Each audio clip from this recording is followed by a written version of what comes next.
Hey guys, this is Alyssa and I'm here with Liana and we are at the Boston International Film Festival. We're just waiting for Sydney to get our press passes because they won't let us in yet. But yeah, it's gonna be fun. Yeah, I'm excited. So I don't know if you knew this, Liana, but Sydney is actually in one of the films, so we're gonna get to talk to her director, her cast, and maybe talk to her about what it's like being in a feature film at the Boston Film Festival. We're being taken up. So we're going up to the red carpet at the Boston International Film Festival. This is the totally most awesome movie theater I've ever been to. I just like how it says words on the ceiling. We have arrived. So Alyssa, it's not a green carpet. It's red.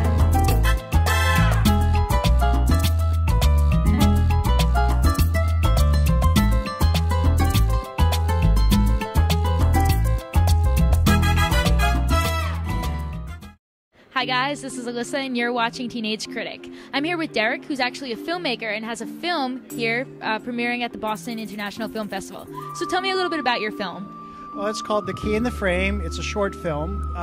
It's about four friends who get together for a night and they smoke Cooke, they talk amongst themselves. It's just pretty straightforward. And where did you get the inspiration for your film? Well, actually, this is related to some features that I wrote back in 2010, and I'm trying to get them made, and so I made the short as a way to try to get the features made. And is the short in any other film festivals?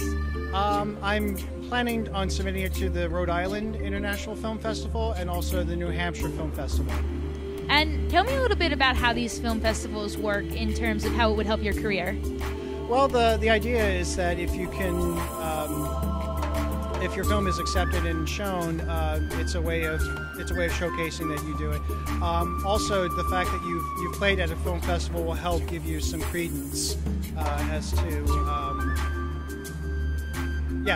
gives you some credence on making films. So, how long have you been a filmmaker? Actually, this is my first. Wow, congratulations! And what made you want to be involved in film? I had a lot of ideas of, the features I wrote, it came during a depression that I had, but it was also, I had the idea, it was very strong in my head, and I just needed to see it happen, so. And what do you hope to achieve someday? What's your big goal in terms of film? To make these features, I have more feature films that I would like to make, and just that's really what I like to do is to make the films that I see in my head and be able to share with others. Hi everyone, it's Liana and we're still here at the Boston International Film Festival and I'm here with C.B. Harding and he created the film Complicity. Complicity, I'm sorry. So, can you let me know what your film's about? Complicity is a really intense thriller. It's about a bunch of teenagers that go to a party and find themselves challenged at the deepest moral level because a young boy is accused of rape. And they end up attacking the boy and they murder him. And the film at that point turns inward to where the kids have to really face themselves and discover how far they're willing to go to protect themselves. It's kind of a film that unfortunately really echoes an awful lot about what's going on today, especially in youth culture. Steubenville is clearly something that has to be brought to mind. And it wasn't what my intent was when I wrote the film, but unfortunately that kind of action of kids not standing up for themselves and not standing up for what they know is right and feeling it's more important to be part of a group and go along with something. That's really the basis of the film. It's a film that I really hope the audience leaves asking questions, because I don't tell you everything. As a matter of fact, I tell you nothing. I leave it up to you to make up your own mind about, one, who's right, who's wrong, what really happened. In some cases, some people have even wondered if it was a dream or not. But I think for someone like you as a teenager, you're really faced with an awful lot of interesting and difficult situations today, because it seems like life is no longer private. Everything is public. Everyone pulls out their cell phone and is somehow participant in whatever is happening. And the question is you as a teenager, and I'd ask you, if you were at a party and you saw a girl being attacked by a group of boys, what would you do? I don't don't know. What I would do, I would probably tell somebody first, so I don't know. I would be too nervous. Like, I wouldn't know really what to do. I would just be in shock, but I would definitely let someone know, like call the police, or at least try and help her, like help. I would like try and like get the people off her, like, you know what I mean? Well, I think that's kind of the point of the film, is that I think that's a question that a lot of youth today have to really face. And as you started out, your answer was, well, I don't know. I think you do know. Everyone knows what's right or what's wrong, but the question is, are you brave enough? Do you feel secure enough to stand up for what's right and say, stop, call the police, do whatever you can, rather than sit back and laugh and take pictures and text your friends? Because that actually is what's happening a lot today, and I think that's really important. I wanted to bring up that conversation, and it's a conversation I would hope you would have with your parents and your parents would have with you. Hey, this is Alyssa, and I'm with Alexander Cooke, who is actually the lead role in This Killing Business here at the Boston International Film Festival. So tell me a little bit about the film you're in. Well, it's inspired by a noir crime writer of the 50s, Jim Thompson, and it's a gritty, funny film noir about a middle-aged businessman who kills his boss to get his job, and then everything goes wrong. You know, hijinks ensue. So it's very stylish. There's a lot of two-camera work. The film is told from the point of view of the sociopath. So there's a lot of the sociopath actually telling you what he's thinking and what he's planning, and and so on. So it's a lovely piece. Federico Muchnick is the director and writer, and he did a splendid job. Yeah. Are you a professional actor? Yes. I'm in the Boston area. It's another interesting thing about This Killing Business was it not only was it entirely cast in Boston, but Federico was careful to use the working stage actors in Boston. And the theory was that this film, which is kind of expressionistic and melodramatic, that stage actors would be able to do that kind of over-the-top, style of acting. So we have some wonderful, wonderful performances from pretty much everybody in the cast. So that's another really great strength of this film. We are still here at the Boston Film Festival, and I'm here with Margaret Keane Williams. Hi, nice to meet you. So what do you do? So I actually have a film. I am the lead actress, and I also co-produced and co-wrote the script. It's called Wet Behind the Ears, and it's actually perfect for you guys because it's a comedy about unemployment after college. So it's something that our generation is going to have to face. That's a big issue, and kind of paints it in a hilarious light. So it's good. We're happy. We're excited to be here.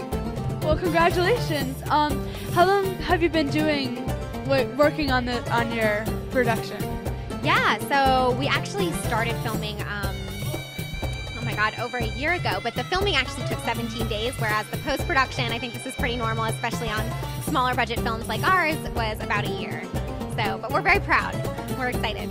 Well, that's good. Have you been involved in any film festivals before? Yeah, actually, we were in Studio City in Los Angeles. We were at the Magnolia Independent Film Festival. We just finished Soho, where we sold out. And yeah, we're excited. So this is our 4th festival of many. We have a couple more coming up this summer. We were in Los Angeles New Wave, and we will also be in New Jersey International and New York International. So we're making the rounds. There's a lot. Yeah, that's really awesome. Have you always been an actress? Somewhat, yeah. I think I started probably in grade school. I enjoyed little plays, and I was this might be something I want to do, but it wasn't until college that I really kind of started to embrace the fact that it might be a career choice. And then after I graduated college, I realized it was a career choice that I might have to pursue very much on my own. So developing and writing this film was sort of, a dream come true for me. So now I'm here with the coordinator of the festival. So can you tell me a little bit what you do? Well, I'm the events coordinator here, so any film that wants help or assistance doing a premiere or a small panel immediately following any of the screenings, and even running our gala, which is right down the street. Well, being the coordinator of this festival, what do you think being an independent filmmaker makes it important? being an independent filmmaker it's so hard nowadays with all these mega movies coming out. I mean, you saw the success of the Avengers and films like Titanic with 1.5 and 1.0 billion dollars and just profit, not even as a budget. Whereas here, these filmmakers have to go out and essentially peddle themselves to make any sort of money to even start making a film. So bringing them here and celebrating their works and celebrating them, it's just a wonderful opportunity to really bring light to the smaller side of the business and really encourage them to continue and to become one of those, you know, amazing filmmakers, whether it's, you know, the next Joss Whedon or the next Guillermo del Toro.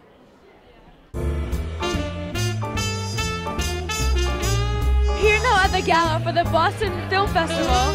So, Cindy, your film's in the festival, right? Yep. Are you excited? Yeah. It's gonna be first like premiering on Sunday. So. I'm assuming you're gonna go see it, right? Yeah.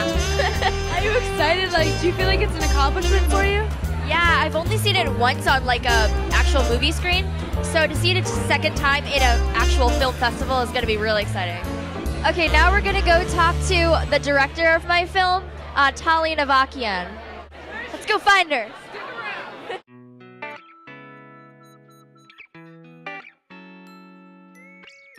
Hey everyone, I'm still here at the gala and I'm with Talia. She's the director of the film that Cindy's in. So what is it called? Demi-Point. Can you tell me a little bit about it? Yeah, it's a short fictional narrative about a young girl with speech disorder called selective mutism. And she has a lot of struggles in school and in everyday activities where she's expected to communicate. And she eventually starts seeing a therapist who kind of takes an empathetic approach. And she eventually warms up and becomes more comfortable within herself. And she finds out that dance is a way that she can express herself. That seems like a very interesting film. Are you excited to be in this festival? Like, it's so amazing.